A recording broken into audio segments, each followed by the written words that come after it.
Hello, welcome back to the Wall of Unusual. I'm your host, Chris, the Keeper of the Unusual, and welcome to part 3 and the final part of my Haunted Dolls series. Now, for this episode, tonight we're stepping beyond the veil of velvet ropes and into the shadows of a museum like no other, where haunted dolls sit behind glass and their stories sometimes reach beyond it. For this episode, I have an awesome guest with me from the Savannah Paranormal Museum. I'd like to welcome Chris. Thanks for coming on to the podcast. Yeah, absolutely. My pleasure. Can't wait to dive into some of your stories you have from running a paranormal museum, which is, to me, awesome. Anytime I see either when I came across you guys or even the Newkirks, I just picture you guys as warehouse agents from Warehouse 13. And that would be the dream. Yeah, I just picture you guys in a huge warehouse and a steampunk library kind of thing where you guys have all these objects and you guys are studying them and sometimes have to go out and just take them away and all that. That just pops in my head anytime I come across stuff like that. So for my first 2 episodes, I covered Annabelle the doll and Robert the doll. And to me, obviously you probably heard of them too, owning a paranormal museum. They're the most well-known cursed objects pretty much in the world. Annabelle from the Conjuring movies and Annabelle Warren, and Robert the doll from pretty much anybody that's into the ooky spooky like us, and pretty much anybody that's into the paranormal. Now, where do you put these 2 dolls, on the scale from 1 to 10, with the backstories and also the legend and lore behind them and some of the accounts that come with the doll? Well, ultimately, it is because they have become a part of our consciousness that makes them such effective vessels. I think that the lore is impeccable. It comes from a very rich tradition of storytelling, whispers, people having these incredible experiences, but then it moves on to legend where people are sharing it and it becomes this, it's a meme. It's something that people tell to other people that truly captures a moment and time. I knew about Annabelle long before the Conjuring movies, long before anything else. And, the big joke of Annabelle is that she's a Raggedy Ann doll.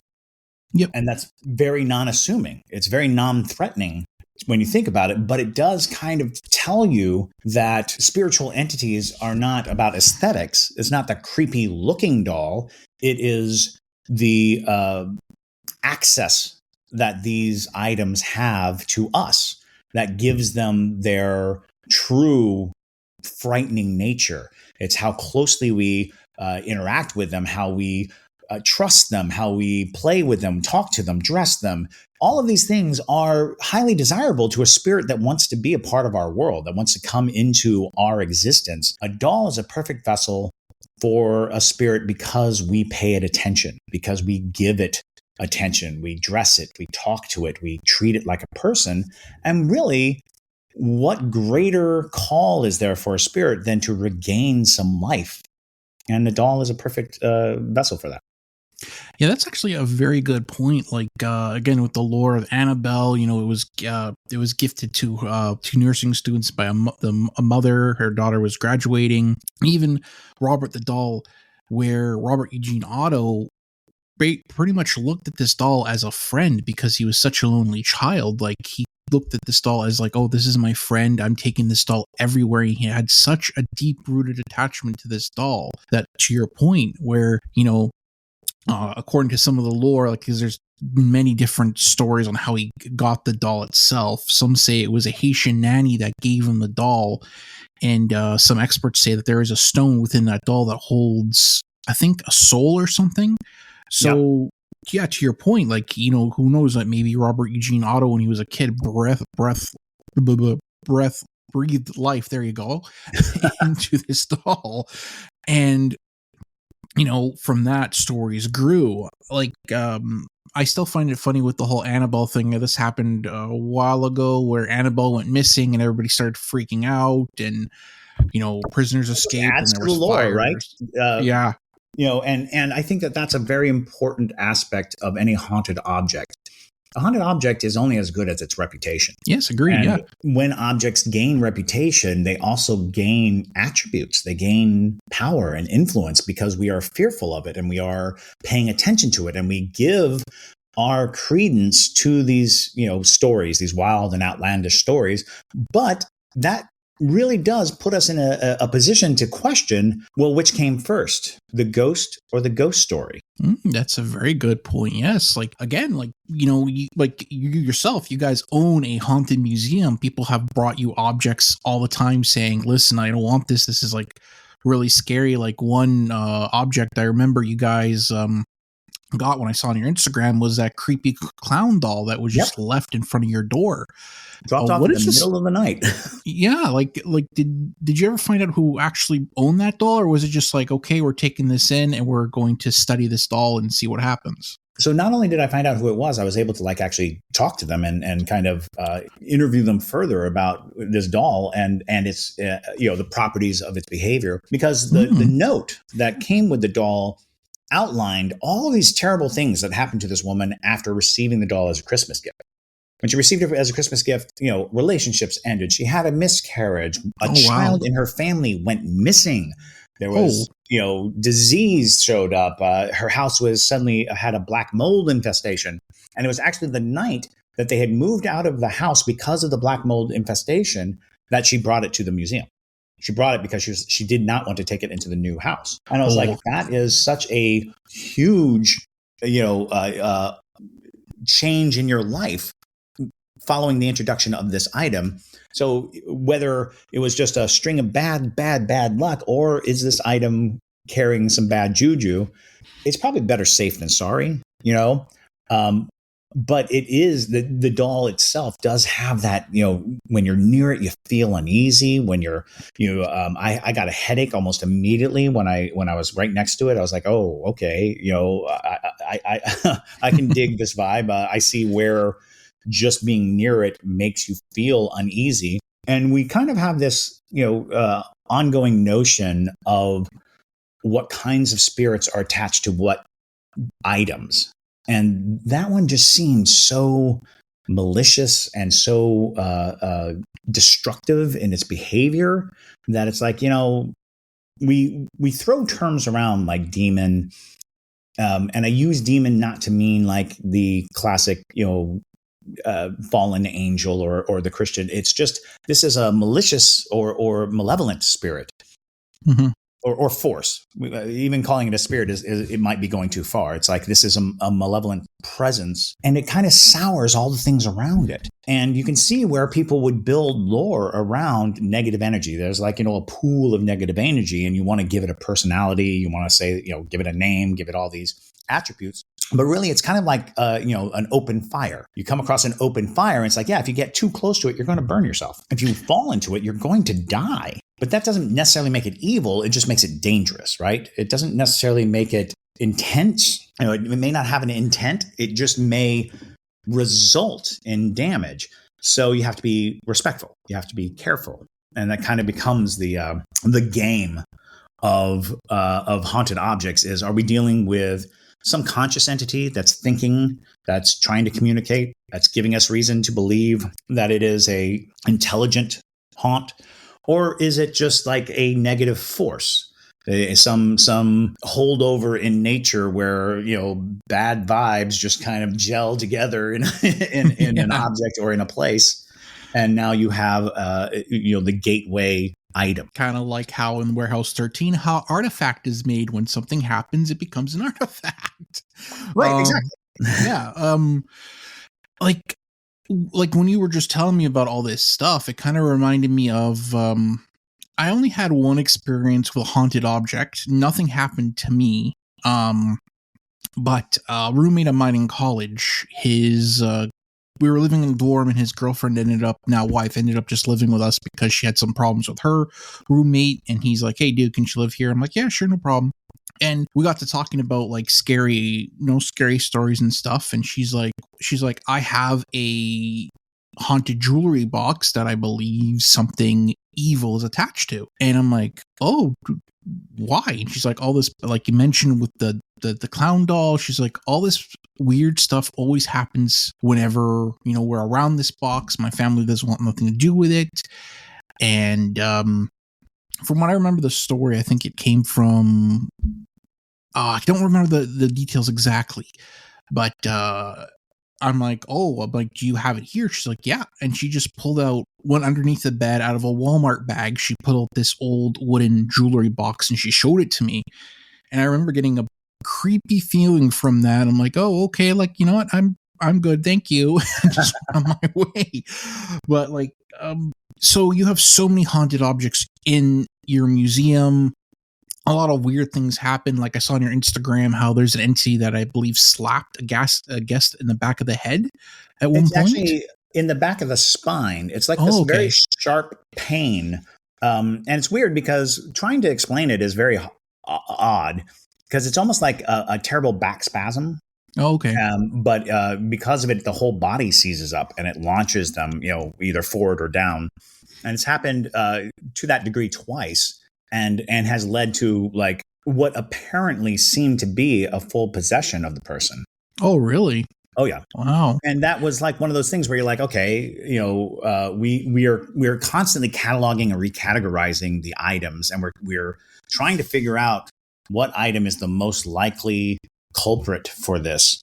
And we do have one that's our strongest suspicion because of a lot of the different elements that go into what's going on. But it's fascinating when things like that happen because it was not a known factor. It was not like somebody knew that this was going on and then, replicated it. It was actually, very odd to see, the exact thing happen to two different people who were not connected in any way, do not know each other in any way. And that really put us on this kind of journey of discovery of, okay, do we have something in here that is desperate to control or to communicate or to come through?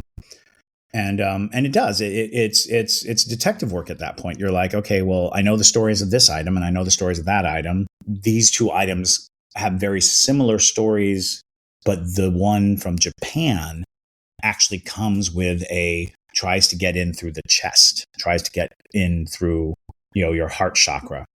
And that's where they're getting hit in the back. And that is interesting. So, that's worth paying attention to. We have something that came to us, and that was something that we had to return to and be like, okay, what do we know about this? Oh, you know what? The former owner said that it would bite her on the chest. And that was something that we kind of like attributed to a certain characteristic. And we're like, okay, so, what does that tell us about what it's trying to do? She felt very strongly that it was trying to possess her. That's why she gave it to us. And so we're still working around it, but it's very interesting because we generally kind of err on the side of benevolence. We think that everything is going to be okay, right? Until it's not. Until something really strange happens, because most spirits don't have, all this force or forceful appearance. Usually you kind of get a rev up period where it's like, okay, little things are going wrong. And that gives us time to really evaluate them. But this went from like 1 to 100 in a day. And I was like, oh, okay. Or it's possible that there was something, something that had been building up to it and we just missed the signs. Do you guys have like any precautions or protections when, make sure that something doesn't follow you back? Yes. You guys are protected at all times. Like, yes.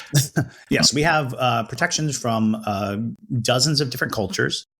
We've got them strewn all about the building. And then at the door, we have an iron dagger that was crafted by a Chinese exorcist. We have an iron cross that is representative of Christian faith. And we have a selenite dagger that is supposed to be a sort of a energy focusing tool. And we encourage people to touch these items on their way out because it kind of dispels anything that might attach to you in the museum. If there is something that attached to you, it's just widely accepted in almost every culture that spirits don't particularly care for iron, for one thing. Yep. And that you can dispel spirits through, the ritual of going through a motion such as touching the cross, touching, these items.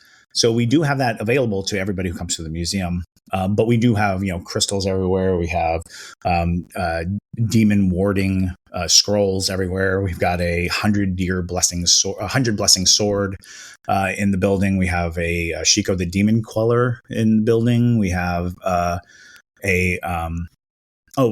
amulet made of 100-year sacred herb, which is supposed to also dispel evil. We've got railroad spikes. Railroad spikes are also oftentimes used because they're iron to protect and to ward. And then we have salt that we put around the more active things that we've experienced. See, you have such cool things. Like some of the things you listed, I wish I had and owned.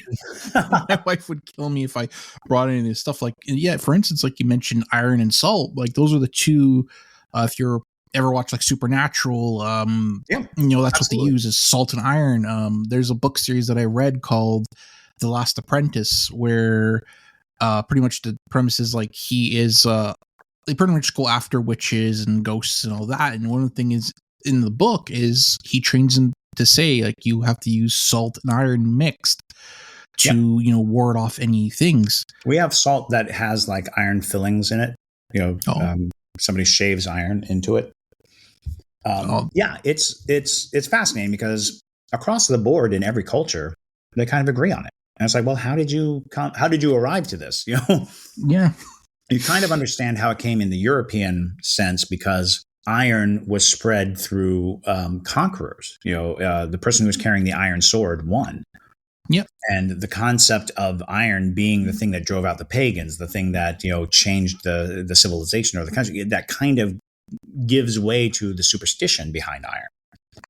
But that doesn't explain it everywhere. And does explain why it's universally accepted that spirits do not like iron. And so then you start wondering, well, what is it about iron? And I had a friend who had this amazing like diatribe about what we always forget about iron is its presence in our blood. Oh, that's a good point. Yeah, I never thought of that. And that the iron in our blood is actually a part of the essential supernatural properties of the soul. I was like, oh, that's interesting. Yeah, because vampires drink blood. Yeah, that's actually a really good point because, like, again, like it's this like salt and iron are so woven into mainstream media or anything with supernatural. People automatically be like, oh yeah, salt and iron. That's how you get rid of ghosts. Like it's also a big portion of our biology, salt and iron. No, yeah, that is true too as well. Yeah, like I know, for instance, if you want to ward off any evil energies or spirits, whatever, you can put salt on top of the doorways. Yep. I believe windows. And circle yourself in it. Yeah, absolutely. I think you can put a broomstick near the door. If it falls down, that means something's coming to you. In the Gullah culture, you lay the broom down and the spirit can't go over it. Oh, yep, And so there's the whole concept of jumping the broom, which is a tradition in like Gullah marriages. You jump over the broom because when you're faithful and when you're good of heart, you can make it over the broom, but evil things can't. Oh, that is interesting. I never knew that. Huh. Yeah. So do you have anything within the museum that you would say, okay, this is kind of like a Robert the Doll or an Annabelle? Like, is there something that would pop to mind that would be like, okay, like, yeah, this is something we either have to keep under lock and key until we figure out how to deal with this, or it's you either gotten up like this is going to be a 2-part question, or you've gotten an object where it has such a weird and spooky history that you guys go, yeah, no, we're not going to take this on because this does not feel right. So we do have an object that we are contemplating burying, like getting rid of. Oh, really? Because we fear that it might be too dangerous. Okay. We do have items that we have sealed away because they have caused some distress and some unsettlement among people. We have one doll that seems to have sent my podcast partner to the hospital twice. Oh, really? Wow. Yes. She feels very secure in the knowledge that the doll's name is Charlotte, that Charlotte had basically attacked her spiritually on 2 separate occasions. And both occasions she ended up in the hospital in the emergency room. And it was Oh, like, wow. because the first time we kind of were like, well, maybe it's a coincidence that you had this sudden interaction with Charlotte and you felt ill afterwards. You might have been, carrying a bug. We don't know. Yeah. But when it happened the second time, we realized that we needed to salt Charlotte and make sure that she was not, causing any trouble for anyone, because we're not interested. We don't want, like, our bent is not, oh, look how scary this stuff is. Or we've got the most dangerous thing here. Our bent is come and be near objects that other people have had these experiences with, so that you can kind of judge for yourself, see what it's like to be in the presence of objects that other people have deemed haunted and here's the story. Because I think that generally, when we come across these items in the wild, they ruin our lives, or it's because it's like, oh no, it's in my house. This is a way to do it without, bringing it home. You come in and you say, oh, so this item says it sends people to the hospital. How do I feel around it? What do I see here? Do I have any experiences? Here's some equipment, use it to try to communicate with it. See if you get anything from it, because really all the paranormal is like a test for your belief structure. It gives you a chance to apply what you believe to what you're experiencing. And that works in any capacity. If you are a skeptic or if you're a believer, what you're doing is you're applying your belief to a situation. And we provide the situation. We provide you an opportunity to be in the presence of something that is purportedly paranormally charged. And then you can then use what you believe to glean some interaction. And so we're equally happy to see, somebody who doesn't believe in any of it come in, because it can reinforce that. It can make their belief that nothing like it exists, because they can go in and say, I don't feel a thing. I don't see anything. There's nothing here but, old dolls and boxes. And that is fine, because they are still engaging in the pursuit of the paranormal, regardless of the outcome, regardless of whether or not they're leaving with their beliefs secure, bolstering what they believed. I think that that's a valuable thing. Yeah, that is a very valuable and good point. Like, I've been to a few haunted locations, and sometimes, like, again, like, I don't feel anything. And the one time I did a ghost walk at a place in where I am called Black Creek Pioneer Village. And it's like a reenactment where you can, like, if you go there during the day, you can see how people live during the pioneer times. And I went to one house and I saw something. And I went on the tour again with my parents and my sister and her boyfriend, etc. And I saw nothing else at all. I was hoping, I'm like, okay, am I going to experience something again? But nothing happened. So to your point, like, some people can come into the museum and have an experience with a haunted object, and then other people can come in, look around, and say, nothing happened, and be on their merry way.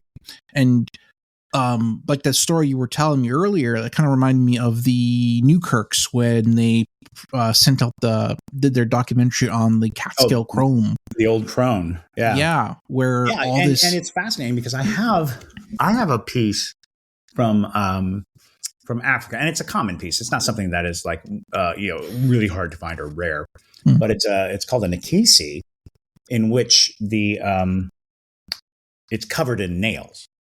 It has all these nails driven into it. And it is kind of this interesting thing, because in the West, when people looked at it, they automatically thought, oh, this is a punishment.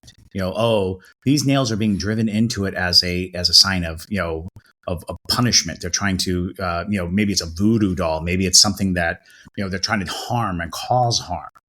But the interesting thing is, a Nikisi is a representation of a spirit that looks over a family. A Nikisi is like a familial spirit.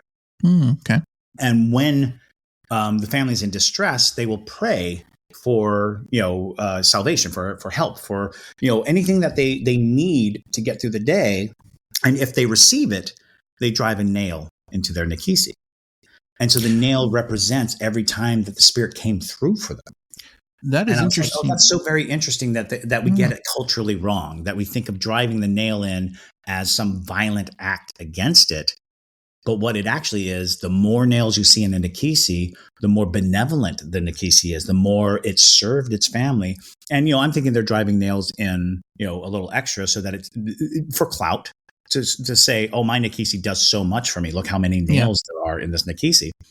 And I was thinking that when I was watching, because I watched the documentary, and I was like, oh, that's so fascinating that cultures could have such different interpretations of that act, the act of, driving a nail into a figure can be, this cursing, damning thing, or it can be this recognition of divinity.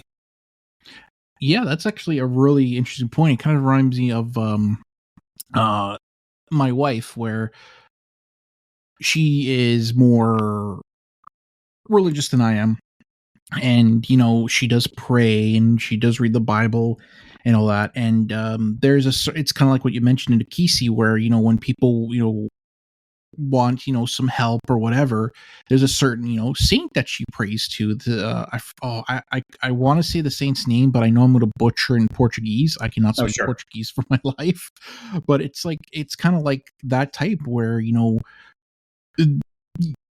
when someone sees that certain object, they're like, oh my God, this is evil. But in reality, it's just something that, a family's kind of just like praying to a saint for help or guidance and all that, which is actually really interesting.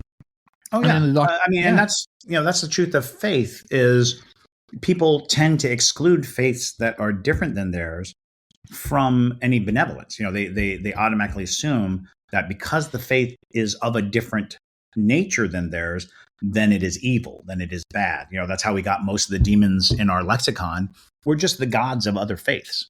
Baphomet, who is, most commonly, depicted as the devil, was just another god from another culture, right? Yeah, these people were praying to him, and he was benevolent to them, but up roll the Christians, and they're like, the devil. And it's like, oh, okay, so we have to be aware of our biases. Yeah, it's funny you mentioned that because in the game D&D, which I play, I actually did an episode on D&D and the Satanic Panic. Oh yeah.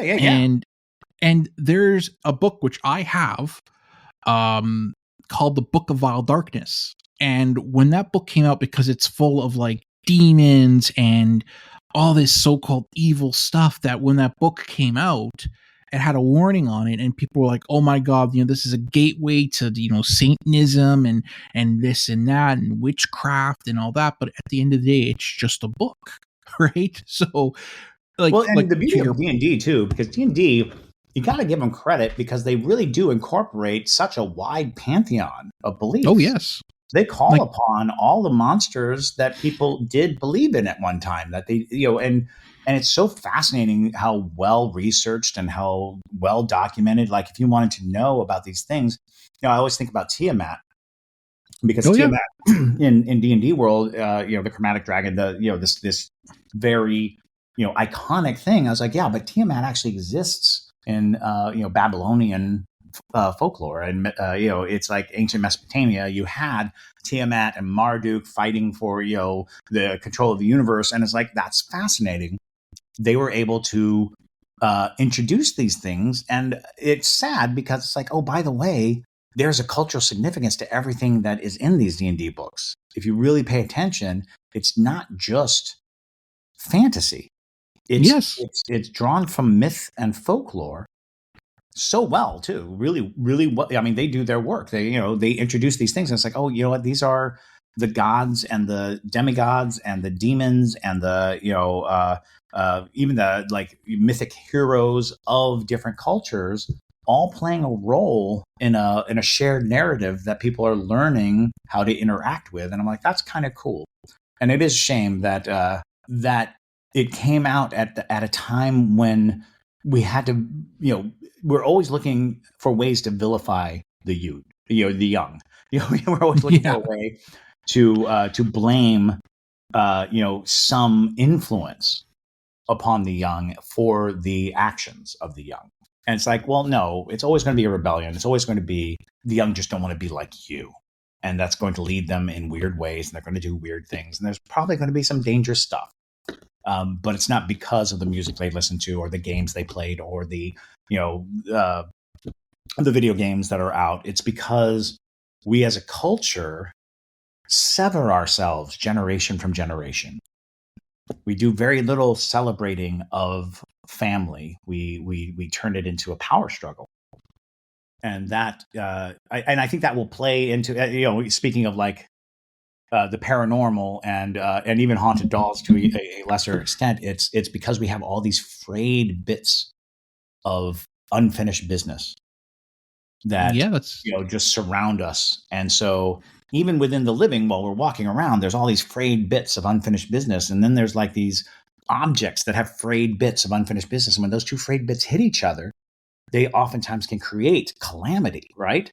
And so but it's always different. Like not everyone's energy is going to clash with let's say Annabelle. You come in contact with Annabelle, and there's a chance that your energy and Annabelle's energy, they're fine. There's no friction there. There's nothing, there's nothing to latch onto there. But you might show up and you are highly, toxic to the entity that's in Annabelle, and all of a sudden all these terrible things are happening around you. It's because there is this friction between the two energies, the energy of your existence and the energy of its existence. Yeah, exactly. Like, for instance, if Robert the doll, there are many stories of people going to the Robert the doll and either not saying hi to it, not showing it respect, and all of a sudden their whole life falls apart. Like when I did my Robert the doll episode, which is weird because when I recorded it, everything was fine. Then all of a sudden I play back the audio, and now I have to do a whole bunch of editing because anytime I talk about this doll, something happens. People like lives fall apart, and it gets to the point where they like one person took a picture of Robert without asking, and this was on like a TripAdvisor out of all things review, saying that my camera malfunctioned, or my photos disappeared on my camera, and we had such bad luck. Please, next time, if you see this doll, please ask permission before you take a picture. And that's kind of a relative nod to every folklore of every culture. You have to show respect. Yeah. Without respect, you'll be punished. And that's the fairies. That's a big part of that. Always show respect. Always be respectful. Don't tread in their territory. Don't behave as leave offerings. All of these things they come from a place where we recognize that there's a conditional alliance of spirits, and it really does. Like the only currency you have is respect. Yes, like and you if mentioned, you don't pay respect, you're going to pay in other ways.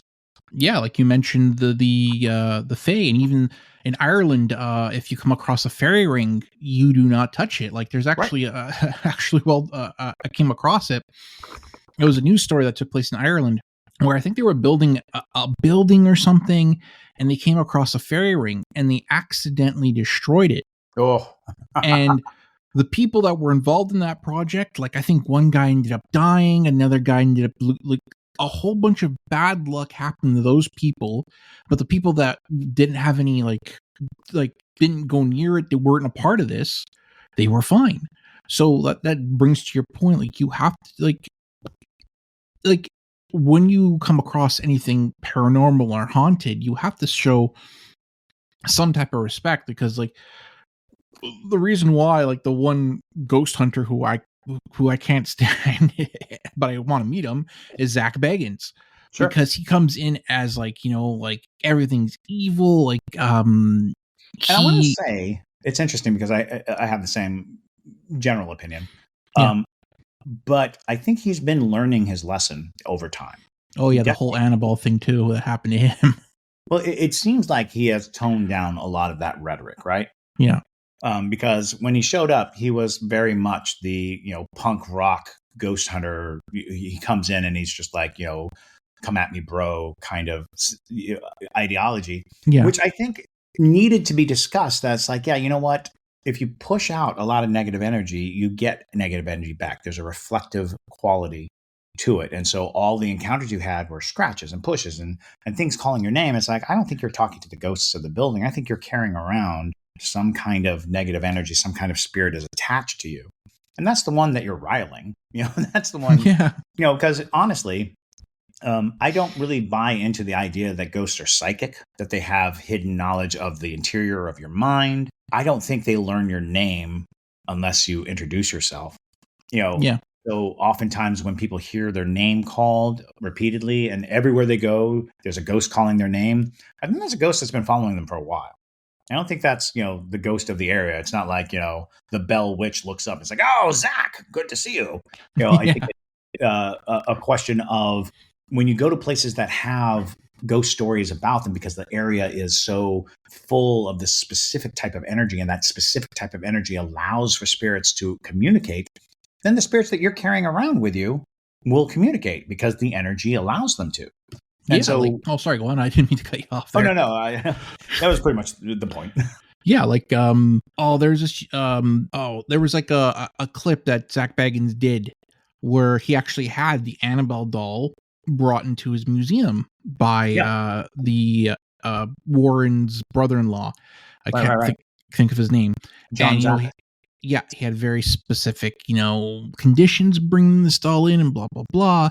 And in the episode, you hear Zach talking to this doll because he has in his museum, he has, I think, a room of haunted dolls too. So it brings the Annabelle doll into this room.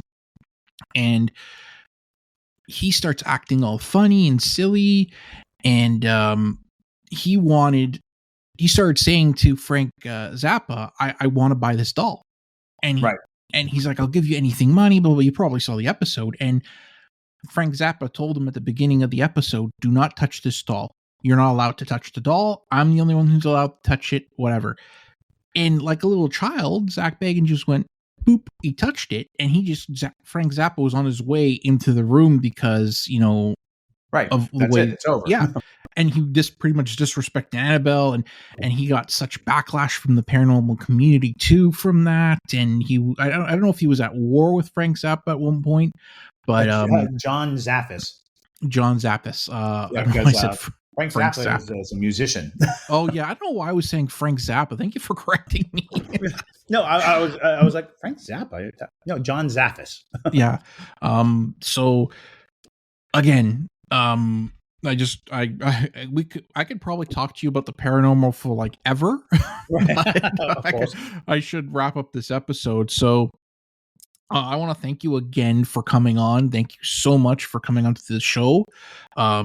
You're more than welcome back anytime. And if I'm ever in the area, I want to visit your museum. Please do. Absolutely.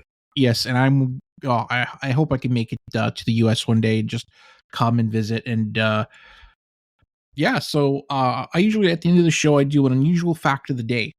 Okay. So this is very Canadian. So in Canada, we have something called the Apology Act.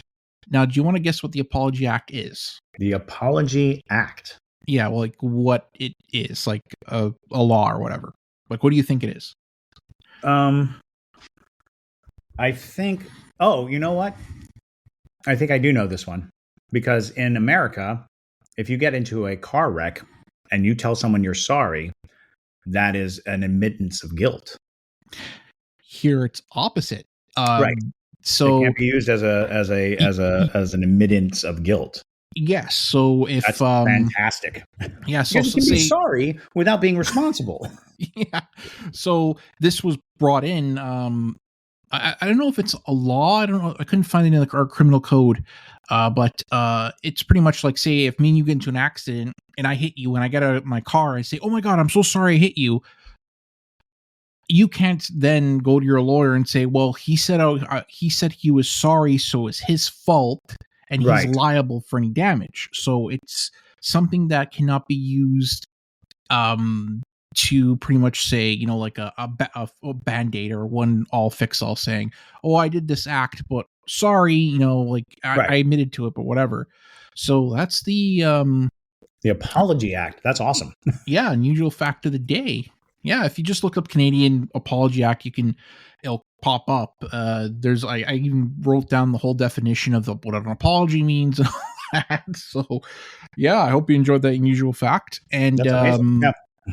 And guys, if you're ever in Savannah, please go to his museum. I follow him on Instagram. I'll leave his handle down in the description of this podcast. And yeah, it's an awesome, to me, it would be an awesome place to go. So until next time, guys, don't forget to stay unusual, my friends.